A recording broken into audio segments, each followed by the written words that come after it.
ప్రాంతాలలో అసలు ఎంత తీవ్రతతో గాలి వచ్చే అవకాశం ఉంటుంది? ఎందుకంటే వృద్ధులు చాలామంది కూడా బయటికి రాలేనటువంటి పరిస్థితి. అసలు ఏ సమయాల వరకు కొన్ని జాగ్రత్తలు తీసుకోవాలంటారు? వీచే గాలులు కొన్ని ప్రాంతాలలో ఉరుములు మెరుపులతో కూడిన గాలులైతే 50 నుంచి 60 కొన్ని చోట్ల, ఇంకా అంతకన్నా తక్కువ 30 నుంచి 40, 40 నుంచి 50 కూడా వీచే అవకాశం 1-2 జిల్లాల్లో 1-2 ప్రాంతాల్లో మాత్రం నమోదవుతుంది. పశ్చిమ మధ్య బంగాళాఖాతం పరిసర ప్రాంతాలలో 3.1 నుంచి 7.6 కిలోమీటర్ల ఎత్తు వరకు మరొక ఉపరితల ఆవర్తనం కొనసాగుతుంది. అంటే కోస్తా ప్రాంతానికి లో ఉన్న జిల్లాలలోనూ దానికి ఆవల ఉన్న సముద్ర ప్రాంతంలోనూ ఉరుములు మెరుపులతో కూడిన వాతావరణాన్ని ఇది సూచిస్తుంది.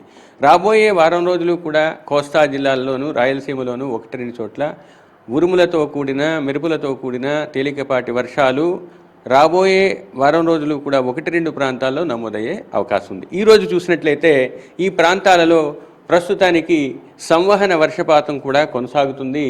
మీరు చూసినట్లయితే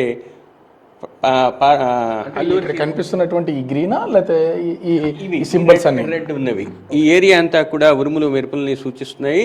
ముఖ్యంగా మన కోస్తా జిల్లాలో పార్వతీపురం, అల్లూరి సీతారామరాజు,